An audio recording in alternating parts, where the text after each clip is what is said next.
If you're Pierre Poilievre, every hour of your post-Trump life has been spent looking at a continual slow decline in the polls for you and your party. But if you're Nigel Farage of the populist right-wing Reform UK party, if an election were held today, you would probably become prime minister, if not at least win the most amount of seats. So how is it the case that Nigel Farage can constantly be going on little dates with Trump, but in the anti-Trump frenzy the wider world seems to be in right now, it's Pierre Poilievre who can't wipe off the stench? Not only that, but how can it be the case that these two men are in some of the most similar political, cultural, and economic places, but completely the opposite when it comes to poll numbers and electoral success? Well, I think it comes down to mainly three reasons. One of them being Nigel's ability to pivot and read the room, and Pierre Poilievre's inability to do anything like that. Because as you already know, after Trump took office, every country around the world started hearing what he was saying, and they didn't like it. And it completely ruined any and all brand appeal that like ultra-conservative, right-leaning populism had at that moment. People weren't willing to vote for a party that was both right-wing on social issues and economic issues, but they were still cool with one of them. Breaking this down with regards to right-leaning economic policy, typically speaking, conservative policies just aren't really populist. Like one of the major things that the Conservative Party wants right now is tax cuts. And in my last video, I talked about how voters just don't really want to hear about tax increases right now. But also, this does kind of work in reverse. Voters don't want to hear about like tax decreases right now either. Blah, blah, blah, K-shaped economy, trillionaires, billionaires, rich people bad. You get the drift. Now more than ever, people are starting to look up and see that Elon Musk could soon be the world's first trillionaire. And then they look down and they see him stealing from their back pocket through their retirement accounts. People now more than ever are open to the idea of rich people paying a little bit more in taxes maybe, or like ideas like maybe republicization of previously privatized crown corporations. That was a mouthful. I'm not making any individual claims about like the specific popularity of one of these policies or not, but people are open to it right now because they are struggling. But obviously, Pierre wasn't going to become an actual economic populist. He's not going to care about the people, actually. He still wants things like a GST tax cut on homes, which, as I broke down in my video on Pierre Poilievre's economic platform, which I will be remaking very soon, just doesn't actually help young people get into the housing market even a little bit. In fact, it makes them less affordable. But besides that, you would be hard-pressed to hear anything come out of Pierre Poilievre's mouth with regards to republicizing crown corporations. You're much more likely to hear him talk about bloated government bureaucracy, environmental regulations that aren't letting businesses thrive, big government busting your door down and taking your wife and your kid and grabbing you by the, cooter, because in this metaphor, you were actually a lesbian woman the entire time. So, yeah. Kind of, I'm ashamed of you, honestly, for thinking that where they take you to the Canadian concentration camp and they teach you dear leaders ideology. And so if Pierre Poilievre wasn't going to become an actual populist and be for the people, he had one choice, and that was just be a ultra, like an orthodox conservative, what some may call a establishment conservative. That was so cringe. But he absolutely was not willing to do this either. He was still going to keep talking and campaigning like a populist, even though most of his policies don't actually make the average member of the populist feel that good. I don't think that the average person at the end of the day, or like the median voter, really cares all that much about policy, but it does have an impact. The ability of Zoran to be able to go to a crowd and say, freeze and the crowd goes like, rent. That does mean something. It's the type of moves where you use your policies as messaging that allow you to attract new voters. But what Pierre does, where he runs a campaign largely run to attract young, working class white men, but does so for policies and a party that largely relies on the votes of older, better off boomers. And when you do that, you start, and when you do that, you start to have some dissonance. I warp. Because you're kind of just making like both sides angry, you're not actually doing anything that would attract new voters. And when you have that, all you're stuck with is being able to make conservatives believe that you care about the average person. And I think that conservatives do believe that Pierre Poilievre cares for the average person.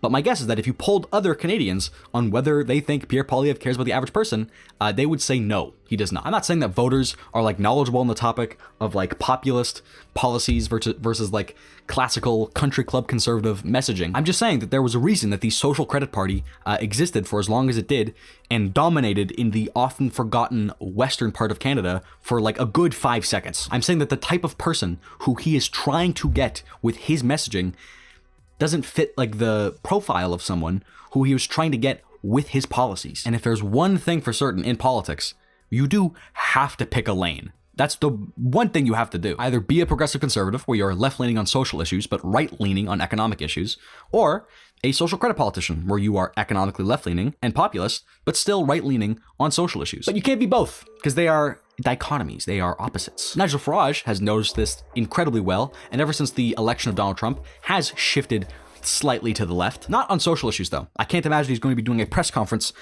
very soon where he talks about the importance of letting in, gay refugees from third world countries. I don't think he's going to be doing that. However, on economic issues, if we shift our attention to the UK for a second, to when British Steel was about to go bankrupt, the Labour government, most directly linked to Canada's Liberal Party, proposed the idea of just floating British Steel some money and allowing it to keep going on, even though it was losing money. This was mostly seen as a temporary fix, a band-aid on something that still had to be decided, whether it was going to be going to the hospital or just amputated. Not really putting the issue to rest, and although I don't think that that's the reason that the Labour Party is doing bad, voters certainly didn't change their mind completely on this. But then out of nowhere, from the deep left wing of ideology, comes Nigel Farage, the man most known for being a little bit of an ass, and the person who got the UK out of the EU, comes in and says, why don't we just nationalize the thing? Which is okay. To put this into perspective on how crazy this is, imagine Air Canada was losing a bunch of money every day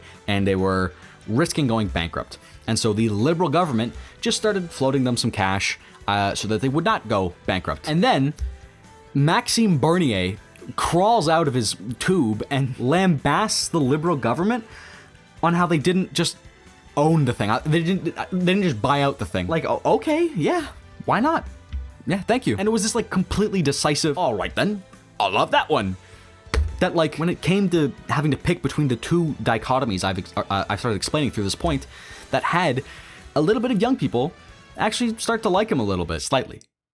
Like just slightly, like a little bit. Like a tiny little bit, a little bit. Tiny bit. And the reason this worked out for him is because it's not the boomers who were going to vote for him anyway, aren't going to like switch over because of one bad policy. They're much more likely to follow him in making that decision. And so despite what you would like traditionally think about me saying like, oh, you have to pick this group of people or this group of people, having a decisive alignment kept all of those boomers in the party. And you can totally see this with like Mark Carney, who out of populism or centrism has clearly picked centrism. And because of that, got a lot of the older like boomer vote, but not as much as you might think he would have gotten from doing that. But also he got like a ton of the young progressives to come for him too. To prove my point even more, Donald Trump has been like incredibly successful in getting older, traditionally conservative boomers to be in favor of policies that they absolutely would not be in support of. The government owns a stake in Intel. The American government owns, that's socialism. And he got that just because Donald Trump had the ignorant confidence to just pick something. And when you do that, tension creates division, but synergy creates confidence. And out of everyone on the right wing today in politics, it is easily Nigel Farage who's the most personable, confident person in politics. But if you ask people to describe Pierre Poilievre's personality, I guarantee you the number one word that will come up will be attack dog. It's a phrase. It's a phrase, it's not a word. So I have 2 points on this topic. One of them is just the effectiveness of this strategy when it comes down to like the Canadian electorate. And the second is just truly a comparison to Nigel Farage. For starters, the Canadian electorate is so left-leaning. But how left-leaning is it? The Canadian electorate is so left-leaning that its testicles are stacked vertically. Thank you. Thank you. Thank you so much. Thank you. I am perfect. Whether you are a conservative and you can admit it or not, he's not going to be able to win on this strategy that is at least inspired by Donald Trump's victory.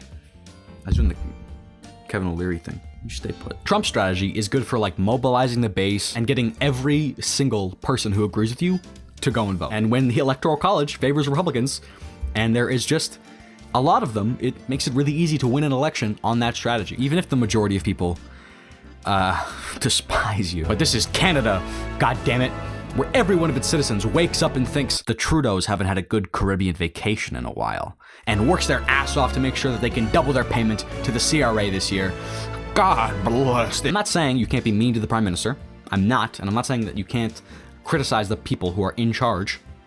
I'm not saying these things. I'm leaving it in.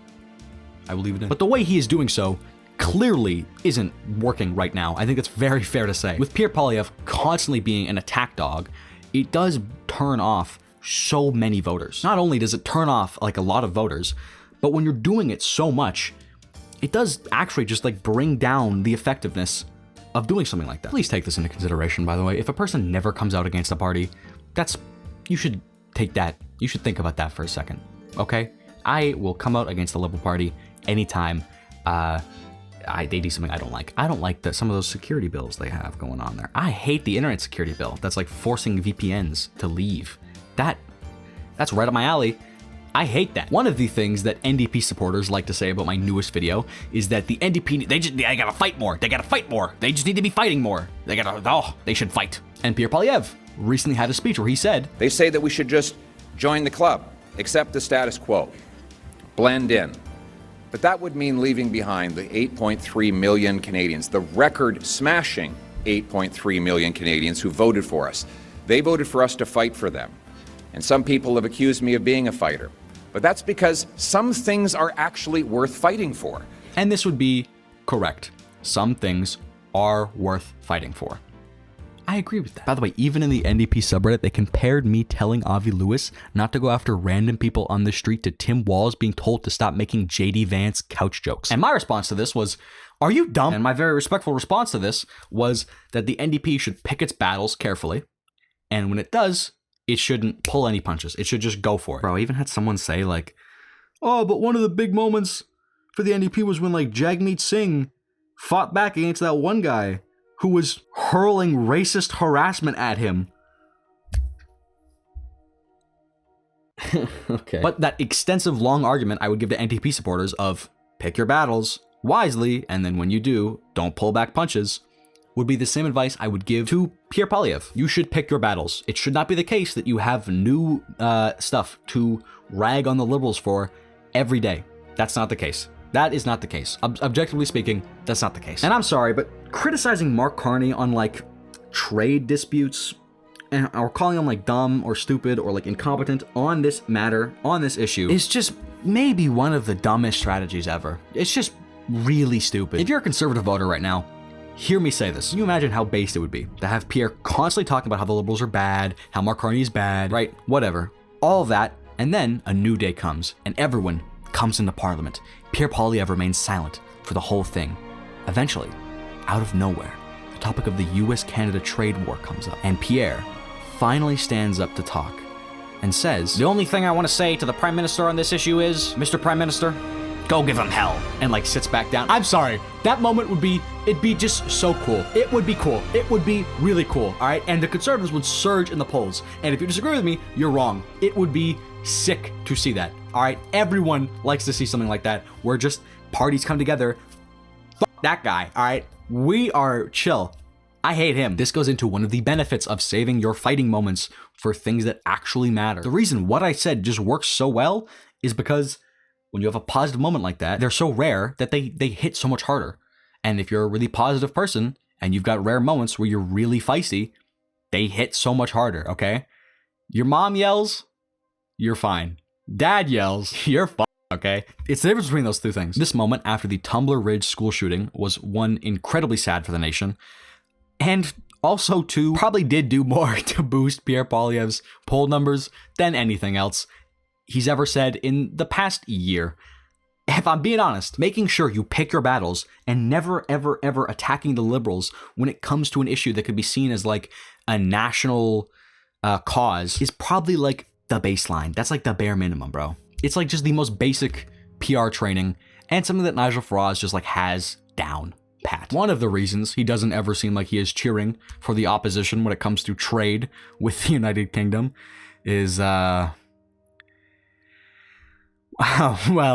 also, he is constantly attacking the Conservatives or the Tories for how they're like too Euro friendly. Never like, we need to be trading more with them. And Pierre often talks about how we need to, oh, this prime minister's horrible because he hasn't gotten a deal yet. Oh, we got to be trading more with the Americans. Pierre Poilievre on the issue of like America v. Canada trade comes off as the like little snot-nosed kid who just saw his dad hit his mom and then is like going to his mom and is like whining, like, why can't you just forgive him already? Come on, mom, just like get back together again. Come, please. Any conservative voter can disagree with what I just said. I'm right. The median voter sees it like that. I am 100% right. I'm sorry. Nigel Farage never, ever, ever, ever puts populism over like the idea that he only cares about the United Kingdom. That's his main priority. I only care about the United Kingdom. And I hate the United Kingdom. I'm kidding. I don't hate the United Kingdom. I don't, actually. I really don't. And Pierre Poilievre, who has at least taken a lot of inspiration from Donald Trump when it comes to running his campaign, attacks Mark Carney and the Liberals constantly on issues that could very easily be seen as like, national causes, and is always talking about how we need to be doing way more trade with the United States and blaming Mark Carney for there not being a deal already, when it's not his fault. It is most definitely the insane lunatic below the 49th parallel who is doing that. Actually, I think Ottawa is below the 49th parallel, so gang gang.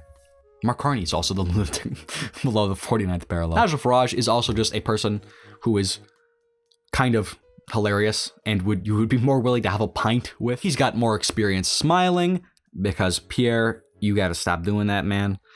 He's more approachable. He goes balls to the wall with his speeches where he has like lights and balloons and stuff or whatever. Nigel Farage, through his tone and through his mannerisms alone, is able to convey a better, more thought out, harmonious national strategy for the United Kingdom than Pierre did in the entirety of his Conservative Party platform that I read a day before the election. I hate you.